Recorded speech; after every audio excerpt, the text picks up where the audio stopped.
네, 안녕하세요. 잘 지내셨죠? 오늘 11학년 2학기 그 미국 대학을 준비하는 우리 친구들의 대학 진학 준비에 대해서 조금 상세한 안내를 드리려고 설명회를 준비했습니다. 이제는 커다란 내용보다는 조금 상세한 내용이 학생들에게 필요할 것 같아요. 그래서 지금 간단히 이제 학생들이 11학년 2학기가 되면 어떤 준비를 하고 그리고 여름방학을 어떻게 보내고 그리고 또 12월이 되면 또 무엇을 해야 되고 12월이 아니죠. 12학년 1학기가 되면 되고 원서를 언제 내고 그때까지 잘 진행이 될 수 있도록 전체적인 좀 스케줄링 그리고 프로세스를 좀 확인하셨으면 좋겠습니다. 어, 미국 대학 지원 마감일부터 확인을 할 거고요. 그리고 얼리 디시전, 얼리 액션, 그리고 레귤러 디시전이라고 하죠. 그 학생들이 지원하는 시기가 다른데 이 시기에 대해서 우리가 어떻게 전략을 짜서 대처하면 좋을지, 그리고 칼리지 카운슬러의 역할하고 학생의 역할, 또 부모님의 역할이 다르겠죠. 그 부분에 대해서 모든 것을 선생님이 다 해주지 않기 때문에 이 부분을 조금 점검을 하고 가려고 합니다. 그리고 이제부터 조금 신경을 써야 되는 시간 관리, 스케줄링에 대해서 조언을 할 거고요. 그다음에 어떻게 준비해야지 합격하는 원서가 될까? 합격의 키워드에 대해서 좀 다루려고 합니다. 또한 맨 마지막에는 또 가장 중요한 미국 대학의 재정 지원 그리고 장학금에 대한 조금 더 정리를 해보려고 하는데요. 뭐 그동안 대학 진학 뭐 이런 관련된 미국 대학 설명회 같은 것도 많이 들어보셨을 거고 그래서 제가 볼 때는 준비하는 데 있어서 어느 정도의 지식들이 다들 있으신데 한 번씩 점검하는 것은 너무나 필요해서 오늘 그래서 우리가 진행을 해보려고 합니다. 우리 미국 대학은 지원 날짜가 다 다릅니다.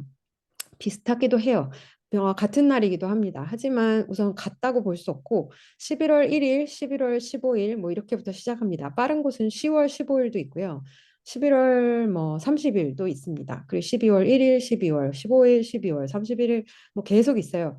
그래서 어떻게 해야 되냐면 항상 이 마감일을 스스로 확인해야 됩니다. 웹사이트에서 꼭 잊어버리지 말고 확인하시고 여러분이 가지고 있는 칼리지 카운셀링 리포트나 그 관리하는 그 파일에 꼭 대학별로 여러분이 어떤 대학에 지원하겠다 했을 때 그 대학들에 대해서 꼭 데드라인을 다 확인하셔서 그 마감일을 확인하시는 게 너무 중요하다라는 말씀을 드려요. 보통 웹페이지에 이게 가면 예를 들면 데니슨이라는 대학의 웹페이지에 가면 얼리 디시전이 이렇게 나와 있고 얼리 디시전 2가 나와 있고 레귤러 디시전 이렇게 다 마감일이 좀 각각 나와 있습니다. 그래서 내가 이 어느 날짜에 맞춰서 어떻게 지원할 것인가 이 부분에 대해서 그리고 여기도 보시면 뭐 여기는 유니버시티 오브 워싱턴인데요. 워싱턴 대학도 이렇게 모두 웹페이지에 대학의 웹페이지에 가면 이런 식으로 프레시맨 데드라인스 해가지고 다 나와 있어요. 그래서 이 부분을 다 확인하지 않으면 안 됩니다. 이걸 누가 뭐 알려주지 않고 자기가 다 하나하나 확인해야 되는 부분이니까 제가 여러 번 강조드려요. 이 부분이 약하기 때문에 제가 중요하게 강조를 하겠죠. 그리고 재정 지원서는 언제 마감이냐? 이제 그런 질문도 있는데 보통은 원서를 지원할 때 같이 내시면 됩니다.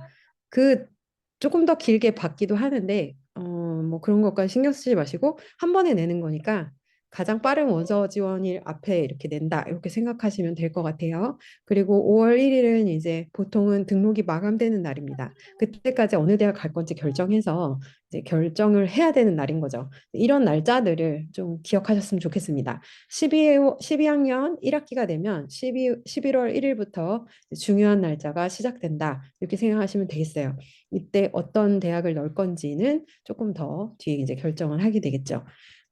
보셨지만 얼리 디시전이라는 것이 있고 디시전 2가 있고 또 액션이라는 것이 있고 또 레귤러 디시전이라는 것이 있죠. 이 부분을 우리가 결정을 해야 될 시기가 좀 됐기 때문에 이제부터는 좀 고민을 하셨으면 좋겠습니다. 어떤 대학에 넣겠다.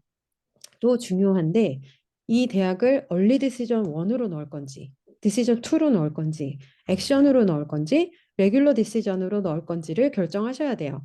상위권 대학들은 대부분 디시전밖에 없고 액션이 없습니다. 그 말은 한 번 결정해서 디시전으로 이렇게 제출을 해서 합격이 하면 그 학교에 가야 된다는 뜻이죠. 그리고 다른 학교들은 다 이렇게 철회한다는 겁니다.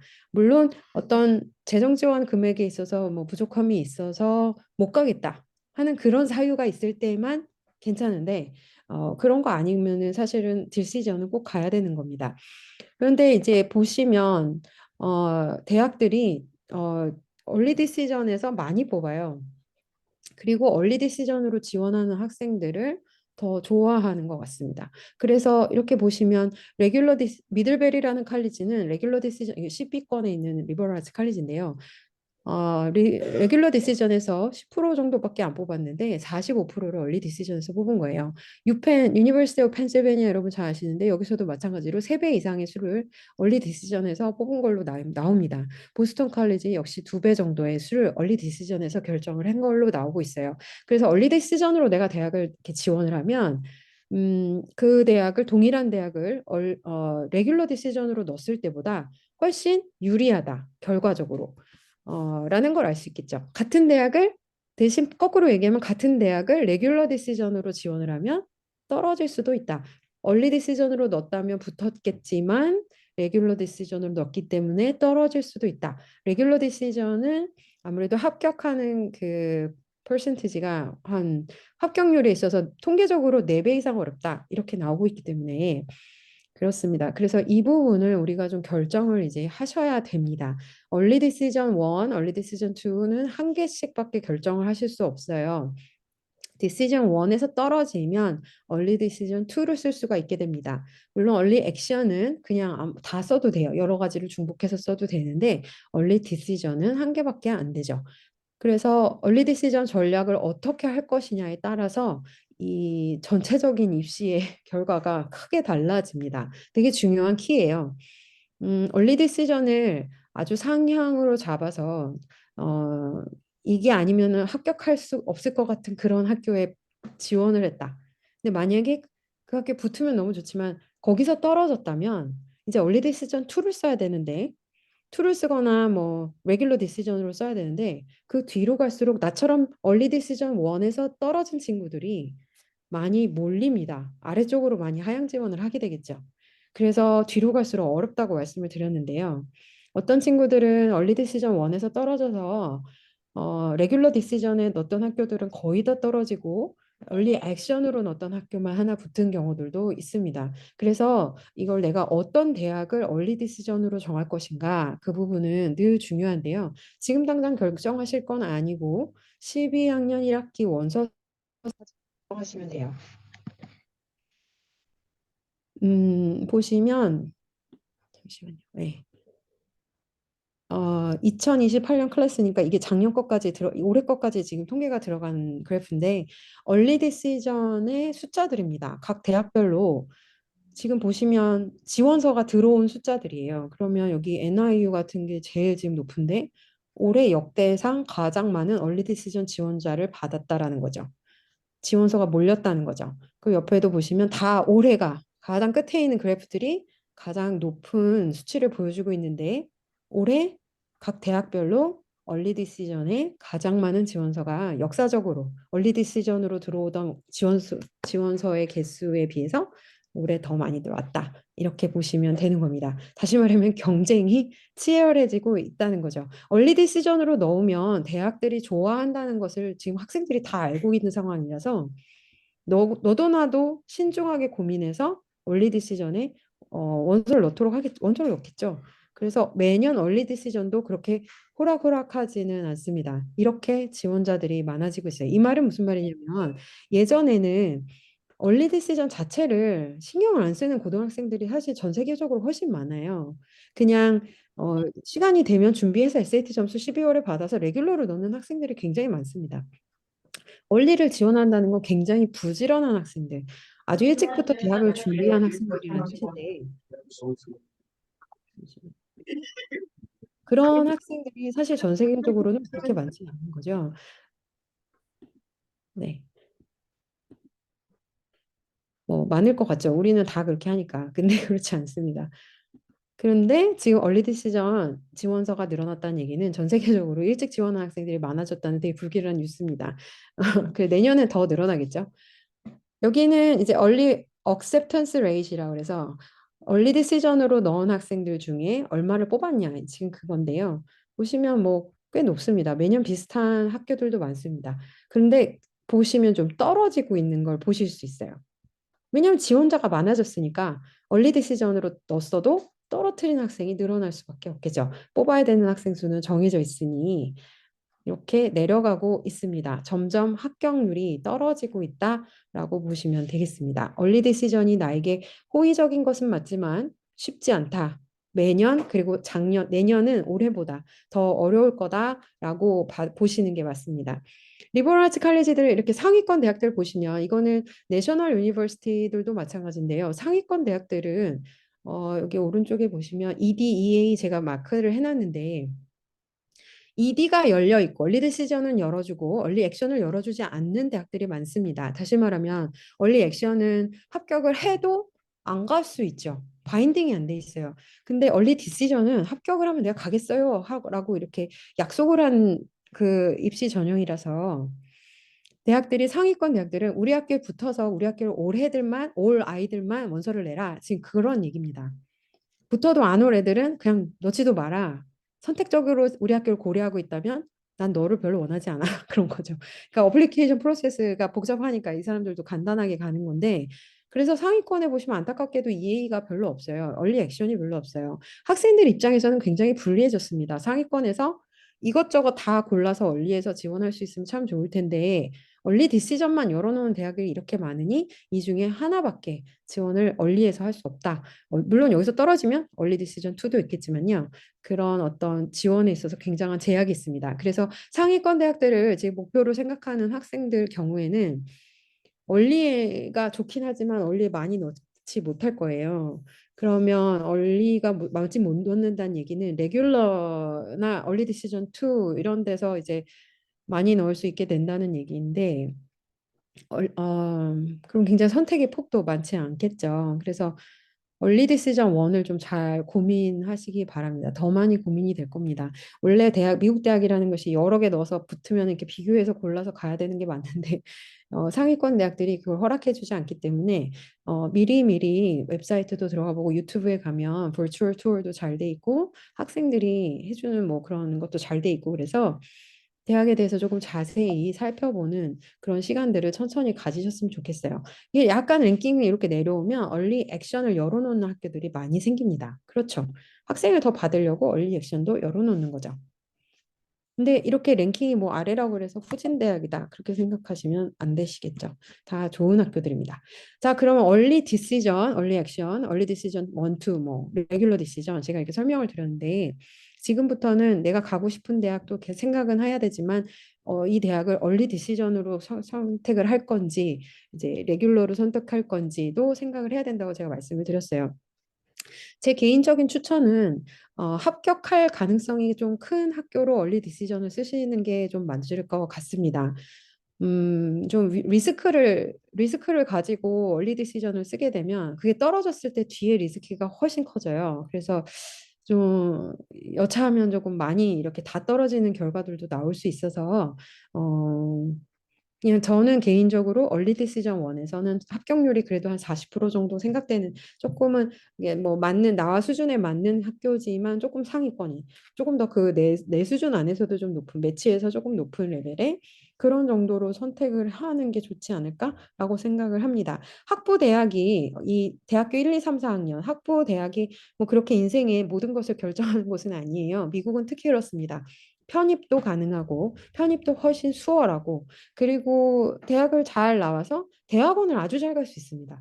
리버럴 아츠 칼리지나 이렇게 교수님들의 가까운 지도를 받을 수 있는 그런 학교를 간다면 대학원도 잘 갈 수 있죠. 그래서 진짜 목표는 대학 뒤에 대학원이든지 아니면 취업이든지 뭐 이런 뒤에 것이 더 중요하다고 보시면 되고요. 그래서 뭐 어느 대학 나왔니? 뭐 지금 그걸로 학생들을 평가하는 시대는 아니기 때문에 그래서 뭐 내가 30일을 갔는지 50일을 갔는지 뭐 그 크게 중요하지는 않다고 저는 생각을 하는데 학생들도 좀 학교들의 특성들을 좀 살펴보고 웹사이트에 들어가서 어떤 학교에 내가 지원하면 좀 안전하게 붙을 수 있고 그리고 좀 좋은 생활을 할 수 있을까 만족스러운 학교 생활을 할 수 있을까에 대해서 좀 충분한 고민을 좀 하셨으면 좋겠어요. 칼리지 카운셀러 역할에 대해서 조금 설명을 드리도록 하겠습니다. 제가 여기다가 사진을 붙여놓은 이유는 이제 이거는 학생들의 일이다라는 걸 좀 말씀드리려고 붙여놓은 건데요. 학생들이 할 일은 당연히 어플리케이션을 작성하는 일이죠. 어플리케이션 안에 있는 에세이를 작성하는 것도 학생들이 해야 되는 일입니다. 또 액티비티를 써야 되는 란이 있어요. 그래서 그 액티비티를 또 잘 정리하는 것, 지원서를 또 마무리하고 추천서를 선생님께 가서 요청하고 받는 것, 그리고 시험 점수, SAT, AP 뭐 이런 점수들을 대학으로 직접 보내는 그런 일, 그리고 성적표. CSI에서 만약에 학교를 다니고 있으니까 우리 고등학교까지 성적표를 학교에 신청해서 그걸 대학에 보내주시도록 신청하는 것, 그리고 재정 지원 신청서를 작성하는 것까지도 다 이제 학생이 하시면 됩니다.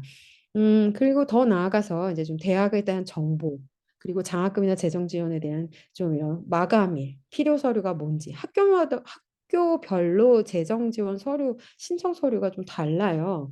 거의 많이 달라요. 그래서 그 일일이 다른, 만약에 내가 15개 학교를 쓰면 뭐 10개 정도는 다를 수 있어요. 그래서 그렇게 다른 재정 지원서에 대해서 확인하고 거기에 대해서 필요한 만큼 작성을 해서 이제 지원하는 것 학생이 하셔야 되는 일입니다. 또한 학교에 이제 커먼앱에 이제 선생님 성적표 올려주세요 이런 신청하는 것 이거 신청서 어떻게 하냐? 학교에 보면은 행정 그 홈페이지에 이렇게 신청하는 그 양식이 있겠죠. 거기에 이렇게 하시면 되고 또 대학별로 지원서를 받는 포털이 좀 다른 경우가 있습니다. 커먼 앱에는 웬만한 학교들이 다 연동이 돼 있어서 커먼 앱만 제출하면 많은 대학들에 다 한꺼번에 보낼 수 있는 장점이 있지만 커먼 앱에 안 들어있는 대학들도 있어요. 그래서 내가 가고자 하는 대학 중에 지원서를 내고자 하는 대학 중에 커먼 앱이 아닌 그런 포털을 쓰는 학교가 있다. 예를 들어 UC, UC는 자기들만의 그게 있어요. 전에는 펜스테이트도 자기들만의 걸 썼는데 이제는 커먼앱에 들어오긴 했지만 그렇게 대학들마다 사용하는 그런 지원서 포털이 다르기 때문에 그것도 확인을 하셔서 정리하셔야 되겠습니다. 뭐 굉장히 당연한 얘기 같은데 어, 빼먹지 말고 하셔야겠죠. 자, 여기 제 사진이 있는 이유는 이제 제가 하는 일에 대해서 설명을 하려고 하는 거죠. 저는 여러분이 지원서를 잘 작성했는지 검토합니다. 에세이가 합격할 수준인지 검토합니다. 합격할 만한 내용인지도 제가 봅니다. 그리고 지원서에 액티비티를 작성할 때도 어떻게 하면 좀 더 합격할 수 있는 모습으로 매력적으로 쓸 것인가도 제가 검토해 듭니다. 그래서 지원서가 잘 마무리될 수 있도록 제가 검토하니까 여러분들이 꼭 기억해야 될 것은 어, 대충 썼어요. 제가 냈어요. 뭐 이렇게 하면 안 되고 꼭 선생님한테 와서 검토를 받기 바래요. 대학을 또 선정할 때 여러분들이 사실 학생이나 학부모님 입장에서 우리 아이 성적으로 내 성적으로 내 활동으로 어디쯤에 쓰면 붙을까 이런 걸 짐작하기는 많이 어렵죠. 그래서 그런 부분들은 사실 경험에 많이 필요한 부분입니다. 칼리지 카운셀링을 뭐 지금 이제 12년 차 들어가고 있으니까 선생님은 좀 보면 금방 알겠죠. 그래서 그런 부분들을 이제 선생님이 추천해주고 지도해줄 수 있고요. 장학금, 재정 지원이 가능한 대학들도 제가 잘 알고 있겠죠. 또한 학교에서 우리 학교에서 그 대학으로 서류를 제출하는 일을 제가 하고 있습니다. 여러분들의 성적표를 여러분이 신청하면 제가 그것을 대학에 보내고요. 또 레커멘데이션 카운셀러의 레커멘데이션이 또 모든 학생들에게 다 써야 됩니다. 저는 추천서를 이걸 다 써야 돼요. 그리고 학교의 리포트라든지 우리 학교의 정보에 대해서 또 알려주는 그런 일을 제가 하게 됩니다. 그러면 학부모님들은 어떤 일을 하셔야 되냐? 제가 다시 말씀을 드리면 학생들이 하는 일을 잘하고 있는지 좀 봐주시는 것이 학부모님들이 하실 일입니다. 좀 뒤에 이제 스케줄링에서 조금 더 자세히 말씀을 드릴 건데요. 이런 부분들이 시험 점수를 보내는 것, 그다음에 원서를 서브미션하는 것, 제출하는 것, 그리고 뭐 성적표 신청하고, 뭐 재정 지원서 작성하고 이런 부분들이 크레딧 카드 결제도 필요하고, 그리고 이렇게 타임라인을 조금 조심해서 챙겨야 돼요. 그래서 그런 부분을 부모님들께서 좀 같이 신경을 써주시고, 그리고 어떤 재정 지원에 어떤 서류가 필요한지 신경 써주시고, 또 서류에서 부모님들이 준비 서류들을 준비해 주셔야 됩니다. 재정 지원 신청서는요. 그래서 그런 준비 서류들을 부모님들께서 준비해 주시고, 그렇게 지원을 해 주시면 되겠습니다. 지금 얼마 전에 공지가 한번 나갔는데 칼리지 카운셀링을 신청하시고 그리고 개인정보 활용 동의서가 나갔습니다. 이 부분은 학생들이 대학에 합격했을 때 어디 어디 합격했다. 이 부분을 사용하고 학교에서 보통 그것을 축하하고 사용하거든요. 동생들에게, 후배들에게, 그리고 같은 학교에 다니고 있는 우리 학부모들에게 그 정보를 쉐어링하면 그러면서 격려가 되고 힘이 되고 축하가 되죠. 우리 학교에서 이렇게 좋은 학교를 갔어. 그런 것들이 여러분도 많은 정보들을 듣지 않으셨나요?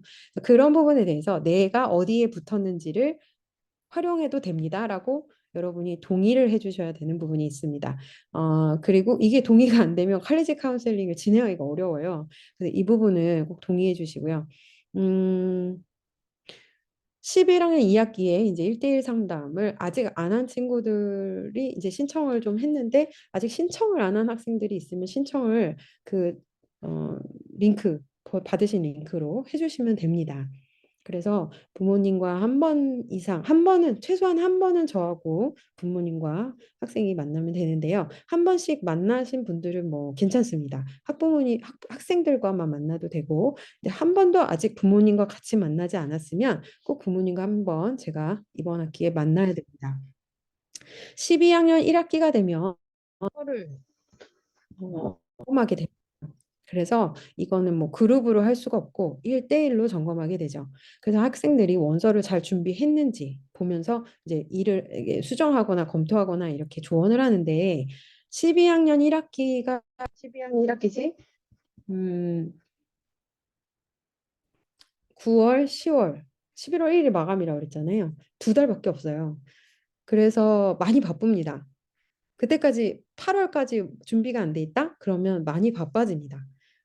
그래 아이들의 스트레스가 어마어마하게 커지겠죠. 왜냐하면 학교 공부도 해야 되고 숙제도 여전히 해야 되는데 지금 원서가 다 준비가 안 됐다면 많이 힘들 겁니다.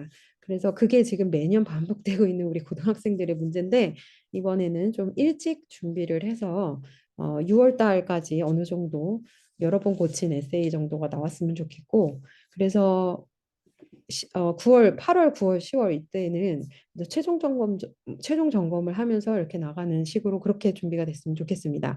그리고 여름 방학에는 이제 만약에 너무 준비가 하나도 안 돼 있다. 그런 경우에 1대1 원서 지도가 가능하긴 한데요. 이거는 뭐 따로 저에게 문의를 해주시면 좋겠어요. 네, 모두 하시면 안 될 것 같고. 스케줄링을 좀 점검을 해드리겠습니다. 11학년 2학기 제 생각에 이제 요 스케줄 안에 이렇게 진행이 되면 무난한 것 같아요. AP나 SAT 테스트 5월, 6월에 다 마무리를 하시는 게 좋겠고요. 커먼 앱 에세이 이제 6월까지 제가 이 에세이에 대해서는 조금 더 자세히 조금 더 설명을 드리겠습니다. 그리고 칼리지 리스트. 이 커먼 앱 에세이는 모든 대학에 같이 제출되는 그 공통의 하나의 메인 에세이를 말씀드리는 거예요. 그리고 대학 리스트가 어느 정도 마무리가 되면 좋겠다. 제가 왜 어느 정도 마무리라고 말을 하냐면 계속 알아보면서 뺐다가 넣었다가 하면서 계속 수정을 해서 10월 달까지도 가면 돼요. 그래서 뭐 딱 이대로만 하겠어요. 막 하고 덮어놓지 말고 또 더 좋은 대학이 있나 아니면 좀 이건 뺄까 막 이런 생각을 계속 하면서 가야 됩니다. 그리고 활동은 계속 하시고 GPA 관리는 당연히 이제 하셔야겠죠. 그리고 잠시만요.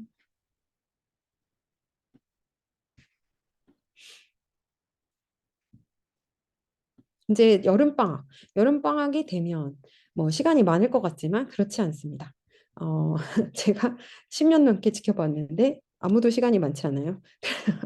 뭐 다들 나름 바쁘십니다. 그래서 이게 지금 뭐 여름방학이 되면 내가 다 해야지 이렇게 생각하지만 그게 참 쉽지 않은 일이에요. 그래서 좀 미리미리 하라고 제가 강조를 11월부터 지금 드리고 있는데 커먼 앱 에세이 여기서 커먼 앱 에세이는 이제 앞에 6월까지는 메인 에세이 그리고 여름방학 때는 서플리멘터리 에세이들을 말합니다. 대학별로 요구하는 부차적인 추가의 에세이들이 있어요. 그래서 그 추가의 에세이를 준비를 해야 되는데 그게 좀 손이 많이 갑니다. 이 추가 에세이들은 길이가 짧아요.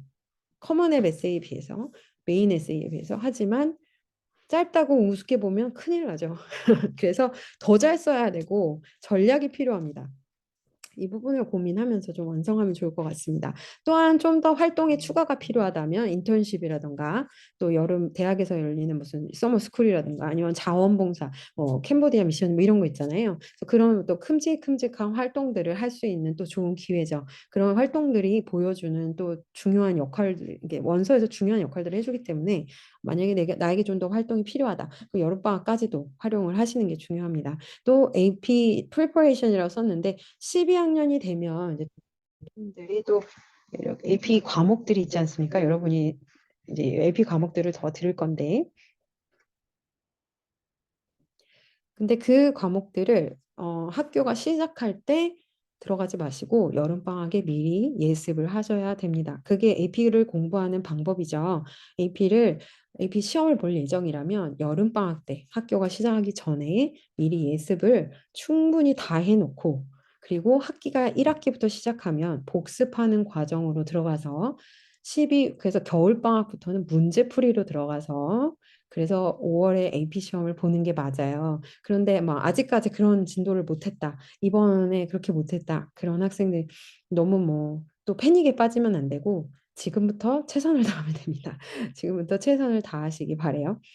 또 이제 12학년 그렇게 여름이 지나면 12학년 1학기 아까 문제로 8월 말, 뭐 9월, 10월 두 달이에요. 원서 쓰기 전에 대충 11월 1일이 마감이라고 잡고 그럼 두 달 정도 는데요. 커먼 앱 완성을 해야죠. 이제 여러 가지 정보들과 또 활동 기록 이런 부분들을 완성하고 또 12학년 1학기가 되면 여러분들의 추천서를 써주실 선생님들께 빨리 줄을 서야 됩니다. 그래서 선생님들께 추천서를 부탁드려야 됩니다. 어떻게 부탁해야 되는지 제가 뒤에서 또 설명을 드릴게요. 그리고 여러분의 성적표를 10월 정도에 학교에 신청하셔서 10월 정도까지 신청하셔서 칼리지 카운sel러 선생님이 대학에 업로드할 수 있도록 그렇게 하셔야 되고 파이낸셜 에이드 또 SAT 테스트가 뭐 10월에 있죠. 그래서 마지막으로 얼리에 넣을 수 있는 SAT 점수는 10월 시험까지예요. 그래서 내가 시험 한 번 더 보고 싶다. 그리고 얼리로 지원하고 싶다. 그러면 10월 시험이 마지막 시험입니다. 그 뒤에 보는 시험들은 이제 뭐 레귤러 지원할 때 사용할 수 있겠죠. 그래서 이 부분 그리고 파이낸셜 에이드 그 재정 지원 신청서도 10월 정도까지 준비가 돼야 예를 들어서 11월 1일이 마감인 대학은 11월 1일 전까지 같이 지원서를 낼 수 있어야 됩니다. 여기서 한 가지 주의할 건 마감일이 11월 1일이라고 그날 지원해야겠다 이렇게 생각하면 안 돼요. 역사적으로 그날과 그 전날 막 이렇게 과부하가 걸리거나 뭔가 시스템 문제가 생기거나 해서 업로드가 안 될 수도 있어요. 그러면 책임은 누구에게 있다? 학생에게 있어요. 그거를 손해보상해주지 않아요. 그래서 물론 대학들이 그런 걸 고려는 해주고 조금 늦게도 받아주긴 하겠지만 그래서 저는 항상 만약에 원서 마감이 11월 1일이면 최소한 3일 전까지, 4일 전까지 원서를 서브미션 제출해라. 이제 이렇게 말을 하죠. 그게 제일 안전합니다. 그리고 좀 더 빨리 낼 수 있으면 결과도 빨리 받을 수 있어서 더 도움은 됩니다. 에세이 준비가 가장 관건입니다. 나머지는 뭐 조금씩 하면 되고 12학년 1학기 들어가서 추천서 신청하고 성적표 신청하고 재정지원서 쓰고 하면 되는데 가장 중요한 준비는 에세이 준비예요. 에세이를 뭐 그냥 쉽게 생각하면 한없이 쉽게 생각할 수 있는데 중요하게 생각하면 또 굉장히 중요합니다. 우선 첫 번째로 메인 에세이에 대한 브레인스토밍, 어떤 주제로, 어떤 경험으로 내가 나의 그런 매력을, 나의 그런 대학이 나를 정말 뽑고 싶게 만들도록 이제 어떻게 쓸 것인가, 그걸 고민하고 이런 아이디어, 저런 아이디어, 이걸 써볼까? 이런 경험으로 써볼까? 이런 거 고민하는 거 최소 한 달 이상 해야 돼요. 나 이거 쓰면 돼요. 이렇게 쉽게 들어가도 되긴 하는데, 우선 선생님한테 가서 꼭 검사 한번 받으시고요. 쉽게 하시면 안 돼요. 그래서 주제가 조금 약하면 뒤에 아무리 많이 고쳐도 조금 힘들어질 수 있으니까 조금 주제를 확정하기 전에 선생님에게 꼭 검사를 받으셨으면 좋겠습니다. 그래서 브레인스토밍 하는 시간을 좀 충분히 갖기 바랍니다.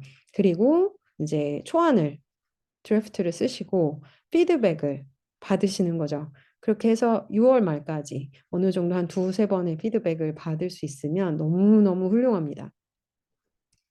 그러면 여름방학도 부담이 좀 덜고 당연히 다른 일에 더 집중할 수 있고 마음이 너무 편할 거예요. 시간이 다가올수록 8월부터 학생들이 엄청 초조해지기 시작합니다. 원래 잘하던 것도 버벅대고 원래 저 여유 있게 잘해내던 것도 실수를 막 하고 너무 머리가 이렇게 굳어버리는 것도 많이 봤어요. 긴장을 해서.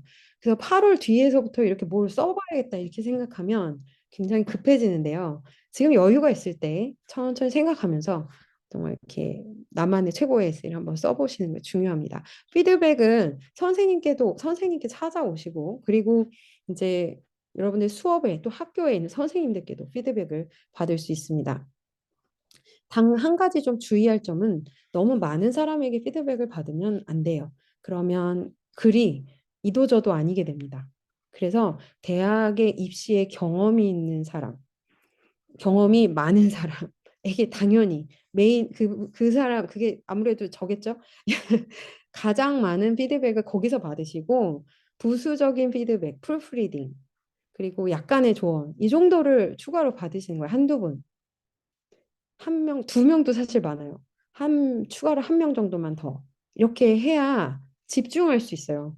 그렇게 안 되면 이게 배가 산으로 가고 막 그렇습니다. 그래서 전에는 보니까 여기저기 다 계속 피드백을 받아서 막 에세이 버전이 막 6개, 7개, 8개가 나와서 나중에는 뭘 써야 될지 고르지도 못하는 그런 경우를 봤어요. 학생이 너무 고생을 많이 하죠. 그러지 말고 우선은 선생님한테 와서 좀 얘기하면서 하나씩 하시기 바랍니다. 그래서 여름 방학 때는 그 아까 말씀드린 대로 8월까지 서플리먼터리 에세이 좀 이런 거에 집중하셨으면 좋겠어요. 서플리먼터리 에세이가 짧지만 제가 아까 어렵다고 한 게 대학에 대한 자세한 정보를 알고 있어야 쓸 수 있는 에세이들이에요. 그래서 급하게 막 찾아가지고 쓰는 건 굉장히 질이 떨어지는 에세이가 나올 겁니다. 그래서 좀 여유를 가지고 유튜브와 웹사이트와 이런 데를 좀 찾아보면서 그러면서 좀 이 학교에 대한 친밀감을 높여서 그 친밀감을 바탕으로 이제 진행이 돼야 되는 게 서플리먼터리 에세이예요. 그래서 이런 부분에 대해서 여름방학에 좀 천천히 준비를 하시면 좋겠고 그리고 메인 에세이는 6월 달에 써놓은 거를 여름방학 때 조금 쉬었다가 한 달 정도 쉬었다가 보면 또 새로운 눈으로 고칠 수 있습니다. 그런 과정을 걸쳐서 이제 10월 달까지 계속 피드백을 받고 고치고 피드백을 좀 더 받고 고치고 하는 과정. 그래서 이렇게 마치 무슨 장을 오랫동안 이렇게 담궜다가 식혔다가 담궜다가 이렇게 하는 것처럼 깊이 이렇게 오랜 시간 이렇게 잘 다루어서 그 650자 메인 에세이를 또 잘 쓰고 서플리멘터리 에세이를 차분히 정성껏 잘 준비하면 여러분의 합격률이 올라갑니다. 많이. SAT 점수, AP 점수 비교할 수 없이 이 에세이 하나가 굉장히 파워풀할 수 있어요. 여러분이 마음을 다해서 쓰기 바랍니다. 제가 뒤에 조금 더 설명을 드리겠습니다. 그럼 중요한 합격 키워드. 우선 아까 잠깐 말했는데 추천서를 잘 받아야 돼요. 미국 대학은 추천서를 너무 중요하게 생각해요. 이걸 그냥 뭐 이 학생은 착하고 훌륭합니다. 이런 내용을 기대하는 게 아니라서 그렇죠.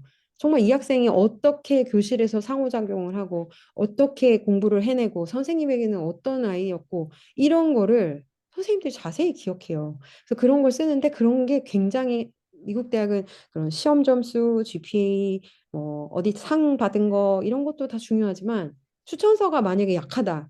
그 이 학생 뽑을 수가 없는 거예요. 불안해서. 왠지 너무 잘 짜여진 것 같긴 하지만 아이가 그렇게 좀 약해 보이는 거지. 주도적으로 한 것 같지 않을 수 있죠. 그래서 추천서가 너무너무 중요합니다. 어떤 열정을 가지고 그리고 그동안 어떤 힘듦이 있었는데 그걸 내가 헤쳐나가는 그런 모습을 만약에 추천서에서 선생님이 써주신다면 정말 말할 수 없이 강력해져요. 이 학생은 이런 어려움이 있었음에도 불구하고 이러이러한 부분을 해결해 나가는 걸 보면서 굉장히 감명 깊이 굉장히 감동을 받았다. 이런 커멘트들은 강력하겠죠. 그래서 그런 추천서가 나갈 수 있도록 그리고 학생들 주로 11학년 선생님들의 추천서를 조금 신뢰한다는 통계가 나왔어요. 뭐 어떤 선생님에게도 받아도 괜찮은데 11학년 때 나를 가르친 선생님은 가장 최근에 나를 알고 계시고 또 1년 정도 나를 지켜보셨기 때문에 1년이나 1년 이상 11학년 선생님, 11학년 때 내 과목을 가르치셨던 선생님들에게 받는 레코멘데이션이 좀 좋은 것 같다. 그래서 그렇다고 하더라고요. 근데 이것도 그런 것 같아요. 그리고 12학년 선생님도 좋습니다. 최근에 내 모습에 대해서 좀 써줄 수 있는 너무 어렸을 때 막 제가 장난꾸러기였어요. 뭐 이런 거 쓰고 말고 최근에 막 얼마나 열심히 하고 있는지 이 모습을 써주실 수 있는 최근 선생님들, 최근 선생님들로 생각하시고 보통은 대학들이 레코멘데이션 레터를 하나나 두 개 정도 받습니다. 근데 이게 이제 과목, 자기를 가르치신 그런 선생님께 받는 그런 레커멘데이션을 요구해요. 그래서 카운셀러 레커멘데이션은 이거랑 별개입니다. 이건 당연히 들어가는 거고, 이거는 하나나 두 개 정도 이제 받게 되는데요. 그래서 가장 나에 대해서 잘 써주실 분, 내가 얼마나 노력했는지 아시는 분, 그분 한 분, 그리고 혹시 모르니까 한 분 더, 이렇게 예비로 한 분 더, 두 분 정도 생각하면 됩니다. 그리고 최소한 선생님들이 추천서를 쓰실 때 시간이 많이 필요해요. 그래서 선생님 이거 내일까지 써주세요. 뭐 내일 모레까지 써주세요. 이렇게 하면 좋은 추천서가 나올 수 없어요. 일찍. 그래서 제가 아까 12학년 1학기 들어가면 바로 선생님들께 요청을 해라. 제가 이렇게 말씀드렸죠. 다시 최소한 만나는 그날까지. 어, 최소한 2주 전. 근데 뭐 말이 2주 전이고 좀 더 일찍, 한참 일찍 드려야 됩니다. 선생님들 바쁘시기 때문에. 그리고 그냥 들으시면 안 돼요. 그냥 요구하시면 안 돼요. 이게 제일 중요한데 여러분들에 대한 여러분이 그동안 뭘 했고 얼마나 잘했고 어떤 경험을 했고 뭘 좋아하고 패션이 뭐고 이런 거에 대해서 좀 구구절절히 자세히 써가지고 그 페이퍼 하나를 선생님이랑 같이 드리는 거예요. 그거를 선생님께 드리는 거예요. 내 추천서를 써주실 분한테. 왜냐하면 선생님 쓰실 수는 있지만 다 자기 기억에 의지해서 써야 되기 때문에 그런 종이를 하나 받으면 너무 쓰기가 수월하죠. 아, 그렇지. 얘가 이런 것도 했었지. 아, 얘가 내는 몰랐는데 이런 것도 했었네. 이러면서 더 잘 써주실 수 있죠. 그래서 여러분, 보통 레주메를 만들어서 추천서를 써주실 분들에게 드립니다. 레주메는 이제 이력서인데요. 여러분이 어떤 과목에 어떤 공부를 했고, 어떤 활동을 했고, 그냥 그 쭉 정리하신 그거를 보여드리면 됩니다. 아셨죠? 추천서. 그리고 지금부터는 선생님들께 예쁘게 보이셔야 되겠죠. 그리고 에세이 추천서만큼 또 중요한 게 아니 훨씬 중요한 게 또 에세이죠. 합격하는 에세이. 어떤 게 합격하는 에세이일까요? 보통 학생들이 뭐 축구부 뭐 학생회 이런 거 쓰면 너무 클리셰 아닌가요? 뭐 너무 그런 거 아닌가? 이렇게 얘기들을 많이 해요. 그래서 그걸 피하려고 하는데 사실 뭐 고등학생들의 인생이 그렇게 대단한 것이 많진 않아요. 그걸 대학들도 잘 알고 있죠. 여러분의 삶에서 작은 것도 괜찮은데 그것이 나에게 독특하고 특별한 의미였다라는 걸 전달할 수 있다면 굉장히 중요한 소재가 될 겁니다. 똑같은 축구부도, 똑같은 단기 선교, 똑같은 학생의 활동도 나에게 독특하고 나만에게 어떤 특별한 의미가 있다면, 나한테 되게 중요한 일이었다면, 어떤 의미에서 그럼 그 부분을 풀어서 쓰는 것이 맞습니다. 그리고 합격하는 에세이 중요한 특징은 rewriting, 계속 고치는 겁니다. 계속. 여기서 계속은 세 번을 말하는 게 아니고 한 여섯 번을 말하는 것도 아니고 선생님 오케이가 날 때까지, 선생님이 오케이를 할 때까지. 그러면 막 와서 선생님은 목을 조르면서 빨리 오케이 하시라고 합니다. 그러면 안 되시겠죠. 선생님, 제 거 이제 다 되지 않았나요? 붙을 것 같죠? 선생님 잘했죠? 이렇게 오시면 안 되고 냉정하게 평가를 계속 받으셔서 계속 수정하시기 바래요. 그리고 에세이 쓸 때 조심해야 되는 것은 이건 뭐 여러분 잘 알고 있겠지만 저는 이런 걸 믿고 이런 걸 사랑하고 이런 걸 좋아하고 저는 이런 걸 잘하는 사람이에요. 라고 설명하면 안 됩니다. 그런 사람이라는 걸 보여주는 게 여러분의 에세이가 되어야 됩니다. 그래서 읽는 사람들이 이것을 읽고 나서 아, 이 친구는 굉장히 주도적이고 굉장히 협력을 잘하고 굉장히 창의적이고 마음이 따뜻한 친구네 라는 그런 결론을 내릴 수 있도록 그렇게 써줘야 되는 비주얼라이즈를 해줘야 되는 그런 것이 여러분의 에세이입니다. 그것이 한국 대학들에게 내야 되는 자기소개서와의 차이예요. 한국에는 그렇게 안 쓰는데 그게 아주 큰 차이죠. 미국 대학은 그렇게 쓰지 않습니다. 그리고 네, 마지막으로 중요한 게 톤입니다. 에세이의 톤. 프루프리딩을 계속 받으셔야 되는데 마지막에 프루프리딩은 꼭 받아야 되는데 톤이 바뀌면 안 되고 여러분들 에세이는 참 신기하게 여러분의 톤이 나타나요. 학생이 100명의 에세이를 쓰면 100가지 톤이 있어요. 참 신기하죠? 어른들이 쓰면 어른의 톤이 나오고 고등학생이 쓰면 고등학생의 톤이 나옵니다. 그리고 남자친구가 쓰는 거, 여자친구가 쓰는 거 톤이 달라요. 그래서 이 톤이 되게 에세이를 살려주기도 하고 죽이기도 합니다. 언제 죽일까요? 내가 쓴 게 아니면 죽이겠죠. 내가 써야 돼요. 그래서 누가 써주는 거는 절대 안 되는 겁니다. 뭐 절대 안 된다? 뭐 감옥에 가나요? 그런 건 아닌데 불합격을 하게 될 수 있는 가능성이 크죠. 제가 봐도 금방 찾아낼 수 있어요. 이거 누가 써줬구나 이런 거. 상처받을까 봐 제가 말을 안 할 때가 더 많은데 이게 딱 보면 알 수 있어요. 그래서 함부로 이렇게 누가 대신 써주거나 이런 거는 기대하지 마시고 어떻게 해서든 여러분이 써야 돼요. 선생님한테 찾아와서 선생님하고 상의하시고 그래서 어떻게 하면 내가 잘 쓸 수 있을까를 고민하시면 정말 고생하겠지만 보람되고 그 모든 과정을 통해서 여러분이 나중에 대학에 갔을 때 너무나 유익한 라이팅 경험을 하게 될 겁니다. 아, 대학 가도 이렇게 글을 쓰는 거구나. 그런 걸 알게 될 거예요.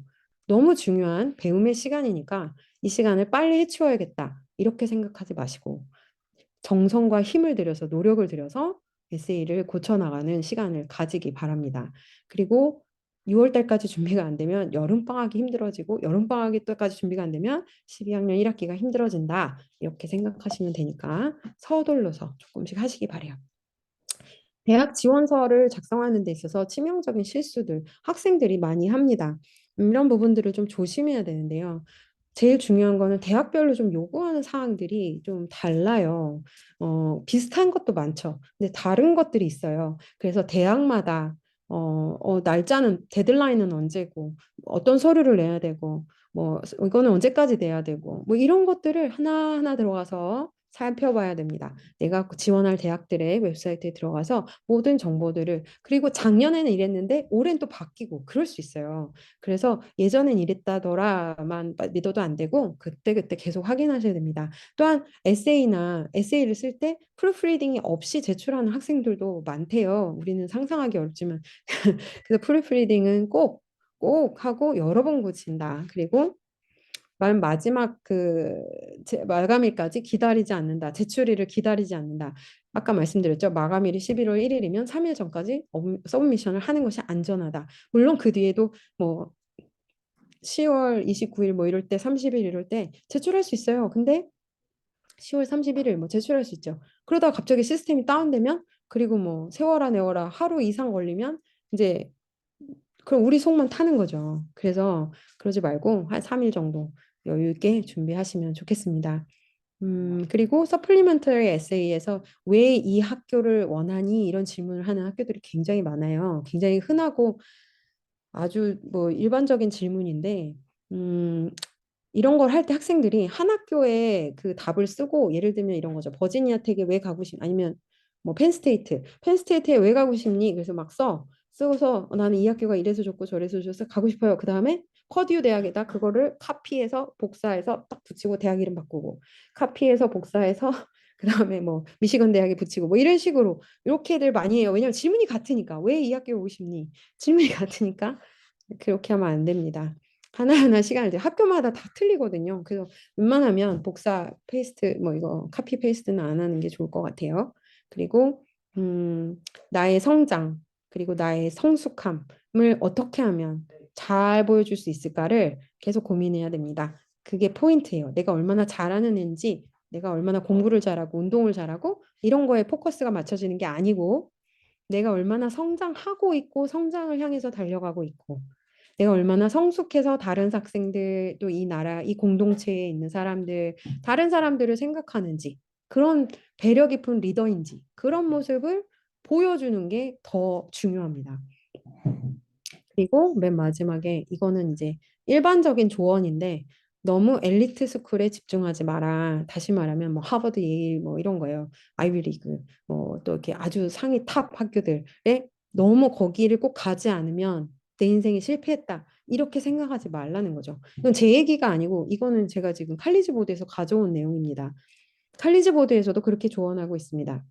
너무 엘리트 학교에 꽂히면 입시를 망칠 수 있어요. 그래서 정말 내가 맞을 수 있는 그런 학교, 그리고 내가 가서 공부를 잘할 수 있을 것 같은 학교, 그리고 거기서 졸업을 해서 내가 이런 진로를 갈 수 있을 것 같은 그런 학교를 찾아보는 게 중요한데요. 무조건 엘리트 스쿨 가지 마라 그런 게 아니라, 음, 이런 거죠. 그러니까 학교 랭킹이 그렇게 실제적으로 학교의 퀄리티랑 연결돼 있지 않거든요. 그래서 너무 랭킹 때문에 내가 20 몇 위에 가야 되는데 30 몇 위에 붙어서 속상해요. 이거는 말이 안 되는 얘기예요. 그거는 되게 뭐라고 그러죠? 좀 우스운 얘기가 될 수 있거든요. 그래서 종합대학 같은 경우들은 랭킹에 따라서 조금 학교의 퀄리티가 조금씩 차이가 나긴 합니다. 종합대학들. 큰 학교들이죠. 그래서 사실 거긴 한 30위권씩 이렇게 묶어서 좀 비슷하다 이렇게 보이는데 왜냐면 그 안에서 매년 랭킹이 또 뒤집어지긴 하니까 그렇지만 리버럴 아트 칼리지는 뭐 워낙 작은 세팅이 비슷합니다. 학교 교수님 한 분당 가르치는 학생들 수가 비슷하고 해서 뭐 그렇게 다르지 않아요. 그래서 너무 막 10위권 안에 못 들면 막 잠을 못 자고 그럴 필요는 없을 것 같습니다. 네, 그래서 전체적으로 내 입시를 어떻게 하면 성공시킬 수 있을까?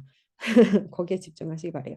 대학을 선택할 때 뭐 이제 어떻게 하면 좋냐 뭐 이것도 조언이 있어서 제가 가져왔는데 우선은 여기서 중요한 거는 좀 나만의 우선순위, 나한테 중요한 게 뭔지, 뭐 전공을 더 뭐 다양하게 해볼 수 있는 그런 게 중요한 건지, 아니면 나를 좀 케어해 줄 수 있는 교수님들이나 그런 기회가, 뭐 리서치 기회라든지, 뭐 RA 기회라든지 이런 기회들이 많은지, 뭐 아니면 친구가 많은지, 뭐 이런 것들을 생각해 볼 수 있겠죠. 재정 지원을 많이 주는지, 장학금을 많이 주는지 그런 것들 우선순위를 정하셔서 뭐 US 뉴스에서 정한 랭킹은 있지만 내가 정한 나만의 랭킹도 좀 매기시면 돼요. 그러니까 나는 요게 1번이야. 요 대학에 꼭 가고 싶어. 그런 다음에 요거 말면 요거 다음에 요거고 이렇게. 근데 그게 US 뉴스를 따라서 그 정해진 그 랭킹을 따라서 갈 필요는 없고 나만의 우선순위를 따라서 가는 게 맞습니다. 그리고 여기 보면 서둘러서 준비하라고 돼 있고 학비를 고려하고 재정 지원 장학금을 비교하라고 돼 있죠. 뭐 재정 지원을 안 받고도 뭐 대학을 갈 수 있기도 해요. 어떤 가정들은. 그런데 뭐 꼭 장학금이나 재정 지원을 받는 것은 좀 지혜로운 부분인 것 같아요. 그래서 장학금이나 재정 지원을 많이 받을 수 있는지 이런 부분들도 꼭 점검하셨으면 좋겠습니다. 무시할 수 없는 부분이거든요. 또 만약에 얼리 디시전이 떨어졌다. 그러면 뭐 어떤 떨어진 거든 그런 불합격은 빨리 잊어버려야 됩니다. 난 떨어졌어 하면서 이렇게 무너지면 안 됩니다. 여기에 너무 모든 걸 걸면 안 돼요. 미국 대학 입시는 그렇게 모든 거를 걸 만한 그런 게 아니에요. 그냥 과정이에요. 과정. 스테핑 스톤 같은 거예요. 대학교 1학년 들어가고 그다음에 거기서 뭐 더 자기가 옮기고 싶으면 옮기기도 하고 그리고 그 대학을 졸업해서 더 좋은 대학원을 또 가기도 하고 하죠. 근데 이게 어떻게 보면 스테핑 스톤으로 하나씩 가는 겁니다. 대학을 어디 갔느냐에 따라서 인생이 결정되는 그런 게 아니죠. 우리나라 입시랑은 좀 다른 부분이 그런 것 같습니다. 그래서 너무 거기에 막 마음을 다 쏟아서 그렇게 하지는 마시고 그래서 여유를 좀 갖는다. 재정 지원에 대해서 조금 더 설명을 드리겠습니다. 뭐 잘 아시겠지만 미국 대학 재정 지원은 이제 재정 지원, 다시 말하면 가정의 형편에 따라서 대학에서 주는 돈이 있어요. 합격만 하면 이 학생에게 주는 돈이죠. 그리고 성적 장학금, 이거는 성적이 좋을 때, 다시 말하면 합격한 학생들 중에 상위 3%뭐 이런 아이들입니다. 그런 아이들에게 따로 나가는 돈입니다. 두 개는 다른데요. 근데 아시다시피 내셔널 유니버시티들, 그 연방의 지원을 받거나 주의 지원을 받고 있는 그런 내셔널 유니버시티들은 재정 지원을 국제 학생에게 주지는 않잖아요. 그래서 그런 학교들은 사실 바라볼 거는 장학금밖에 없는 거예요. 그래서 장학금 시스템을 좀 확인하시면 될 것 같고, 하지만 장학금도 국제 학생에게는 많이 제한적입니다. 그래서 기회가 없지는 않지만 아주 제한적이고 굉장히 경쟁이 심하다. 제가 한번 어디서 내셔널 유니버시티는 장학금을 잘 안 줘요. 국제 학생한테 이렇게 말했더니 이것도 주고 저것도 주고 저것도 주고 저것도 주는데 자기는 NIU 교수인데 이것도 주고 저것도 주고 다 주는데 왜 안 준다고 그러냐는 거예요. 그래서 제가 아니 뭐 주기는 하는데 그게 뽑혀야 말이지 뽑히기가 너무 어려워. 그래서 보통 일반적인 학생들에게는 그냥 잘 안 준다 이렇게 말을 하는 거다 이게 설명을 드렸는데 그러니까 대학들이 국제 학생에게 주는 종합대학들이 국제 학생에게 주는 장학금이 아주 없진 않아요. 근데 거의 없거나 있더라도 굉장히 경쟁이 치열하거나 뭐 그렇다 보시면 됩니다. 하지만 이 재정 지원, 종합대학들은 재정 지원을 주지 않죠. 근데 리버럴 아츠 칼리지 중에 연방이나 주정부의 지원을 전혀 받지 않고 재정으로 독립이 된 리버럴 아츠 칼리지들은 국제 학생들이 합격을 하면 그 학생들이 자기네 학교에서 계속 공부를 4년 동안 많이 칠 수 있도록 충분한 재정 지원을 하고 있습니다. 그래서 그런 부분 모두 다 그런 건 아니고 그런 것들에 대해서 여러분들이 이해하시기 바래요. 그래서 장학금을 많이 받는 것보다 재정 지원을 받는 것이 훨씬 규모가 큽니다. 음, 그래서 재정 지원을 여러분이 이제 신청서를 그러면 작성을 하시게 돼요. 종합대학들은 재정 지원 신청서가 없거나 쓰더라도 우리 집은 돈이 많아요, 충분히 있어요를 보여주기 위한 재정 지원 신청서를 쓰게 되고 리버럴 아츠 칼리지에서 재정 지원을 많이 주는 학교에 지원을 할 때는 우리 집은 돈이 부족하니 많이 주세요라는 관점에서 재정 지원서를 써야 됩니다. 무슨 말인지 아시겠죠? 리버럴 아츠 칼리지에 그러면 낸다는 예를 우리가 들어보면 재정 지원 신청서를 쓸 때 전체 들어가는 학비와 생활비, 그러니까 기숙사비, 식비 이런 거 다 포함한 COA라는 게 있어요. Cost of Attendance라고 합니다. 총 비용을 이야기하죠. 국제 학생들은 기본적으로 기숙사 생활을 한다고 생각하기 때문에 학비만 고려해서는 안 되고 1년의 생활비, 1년 동안 들어갈 생활비도 고려해야 된다라고 대학들이 생각하는 거예요. 그래서 이 전체 비용을 웹사이트에서 확인할 수 있는데 튜이션만 확인하시지 마시고 기숙사비, 식비 이런 거 다 합쳐진 코스트 오브 어텐던스를 확인하셔야 됩니다. 그러면 이 코스트 오브 어텐던스를 내야 되는데 우리 집에서는 얼마 낼 수 있어요? 라고 쓰게 돼 있어요. 재정 지원 신청서에. 그 얼마가 바로 패밀리 컨트리뷰션이라고 합니다. expected family contribution이라고 해서 우리 집에서는 2만 5천 불, 1년에 2만 5천 불 낼 수 있어요. 1년에 3만 불 낼 수 있어요. 뭐 3만 5천 불 낼 수 있어요. 이렇게 쓰는 거죠.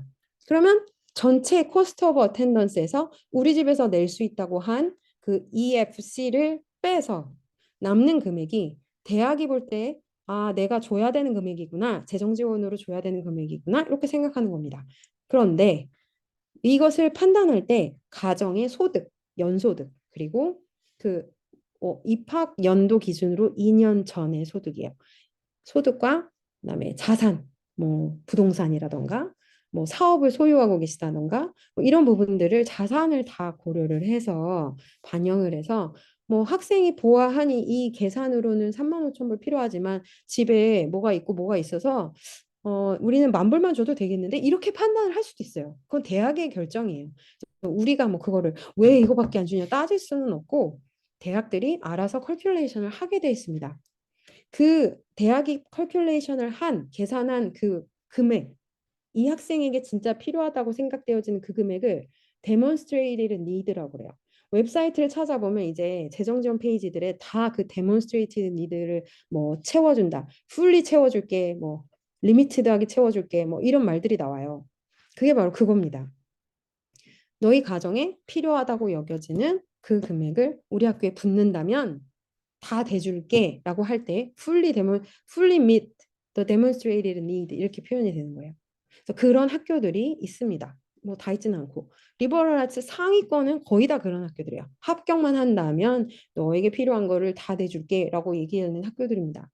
상위권 대학들은 합격이 너무 어렵죠. 합격이 많이 어렵습니다. 리버럴 아츠대로 지원을 많이 하진 않지만 미국 학생들이 지원을 많이 하지 않죠. 공부만 해야 되니까요. 공부를 많이 해야 되니까.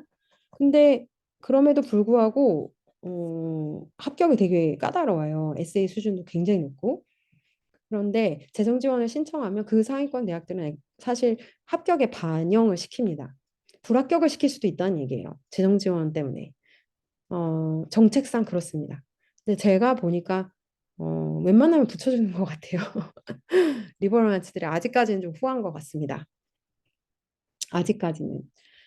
매년 지원자가 늘고 있고 매년 국제학생이 엄청 지원을 하고 있어서 이게 몇 년을 갈지 모르겠어요. 언제까지 이렇게 후하게 줄지 모르겠습니다.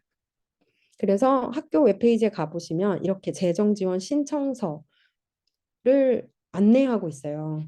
이 펩사라는 거는 이제 미국 대학, 미국 시민권, 영주권이 있는 이제 그 학생들이 내는 연방에서 주는 지원 신청서입니다. 그리고 CESS 프로파일이라는 것은 기관, 다시 말하면 대학에서 institutional grant라고 해서 대학에서 주는 재정 지원을 위해서 신청하는 거죠. 그래서 보통은 합격을 하면 이렇게 파이낸셜 패키지를 받게 돼요. 재정 지원 신청했으면 신청했는데 합격했다. 그러면 이런 패키지가 이제 합격 레터와 같이 옵니다. 성적 장학 이 학생은 우수해서 성적 장학금 10,000불, 특별 장학금은 뭐 없고 재정 지원 한 30,000불, 학생 대출 5,000불에 학생 일에서 얻을 수 있는 돈 한 3,000불. 그래서 합해서 얼마 이렇게 나오는 거예요. 그러니까 다 재정 보조금으로 주는 것도 아니고 다 성적 장학금 주는 거 아니고 다 합쳐서 그래서 패키지라고 합니다. 상위권으로 갈수록 워크 스터디나 스튜던트 론을 안 주는 진짜 좋은 그냥 정말 정말 그랜트로 다 주는 그런 학교도 있습니다. 근데 조금 밑으로 내려올수록 사실 그게 힘들죠. 그렇게 하면 대학 재정에 무리가 가겠죠. 모든 학생들을 그렇게 준다면. 그래서 워크 스터디 그다음에 스튜던트 론 같은 것도 같이 배치를 해서 이렇게 세트로 이렇게 나옵니다. 그래서 연방 지원 신청서는 펩사라고 해서 이렇게 웹사이트가 따로 돼 있고요. 이거는 이제 여기 안내를 따라서 하시면 되는데 그렇게 어렵지는 않으나 한 가지 문제는 이 시스템이 굉장히 불안정해서 로그인 자체가 안 될 때가 꽤 많더라고요. 그래서 로그인이 안 된다고 저한테 막 연락을 하시는데 제가 그 시스템을 고쳐드릴 수가 없으니까 이게 지금 전 세계적으로 로그인이 불안정해요. 그래서 좀 기다렸다가 하고 이메일도 보냈다가 하고 매년 고생들을 좀 하시긴 합니다. 그리고 국제 학생들이 대부분 이제 재정 지원을 받을 수 있는 CSS 프로파일이라는 양식이 이렇게 있습니다. 대학들이 다 CSS 프로파일 쓰는 건 아니고 재정 지원을 주더라도 자기 대학만의 포맷을 쓰는 학교들도 많아요. 뭐 로렌스 대학이라던가 이런 대학들 자기 대학만의 데니슨 대학도 마찬가지고 자기 대학만의 그 재정 지원 신청서 양식이 따로 있습니다. 그래서 그런 것들을 이제 살펴보시면서 하시면 되는데 CSS 프로파일을 내라 하는 경우에는 이거를 내야 되는 거죠. 제가 이걸 왜 얘기하냐면 CSS 프로파일은 너무 좀 많아요. 채워넣을 게 많아요. 나머지 대학 자체 재정 지원 신청서 이런 거는 간단해요. 근데 CSS 프로파일은 많이 복잡합니다. 이건 뭐 나중에. 그래서 12학년 1학기에 10월 중순까지 10월 예를 들면 15일까지 CSS 프로파일 재정 지원 다 대학들마다 있는 필요한 재정 지원 신청서 거기에 같이 내야 되는 서류 이런 거를 다 준비를 해야 된다. 이렇게 알고 계시면 됩니다. 그럼 뭘 준비해야 되나요? 제가 나중에 안내를 해드리겠습니다.